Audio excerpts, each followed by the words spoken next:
Hello guys, I'm cooking dinner right now. So, I'm going to cook adobong sibuyas. So, in my frying pan, I have my fenugreek, bawang at luya. And at the same time, yung sibuyas.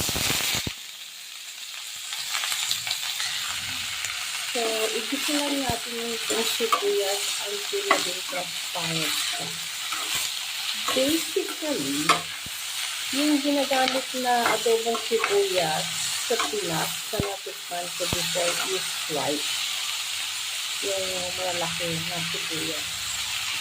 Pag medyo season, at saka mura yung sibuyas doon sa Pinas.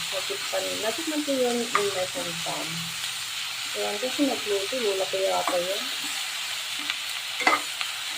And now, I kind of miss it. Bakit ko naalala. So, dito sa nita kasi, wala talaga. Yung fried na sibuyas. So, I'm using right now red onion. So, gusto lang natin yung konti yan. Tapos, season it rin ko yan. So, let's season it with salt. Siyempre, 1.5 teaspoon. Lagyan tayo ng konting turmeric. Kung gusto nang maanghang, you can put chili, fresh chili, green chili, or dried chili. And of course, soy sauce. Wow, gusto yung soy sauce ko.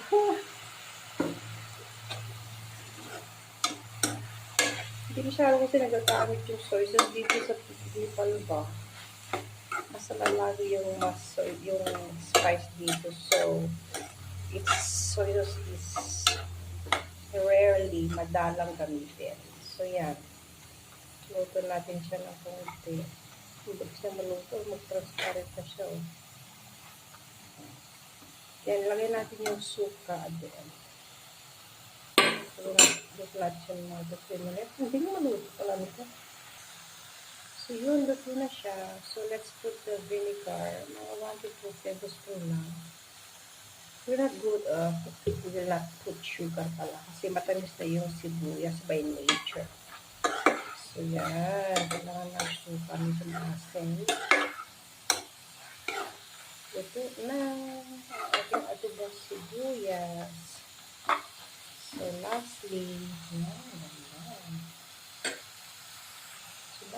let's sprinkle some parsley.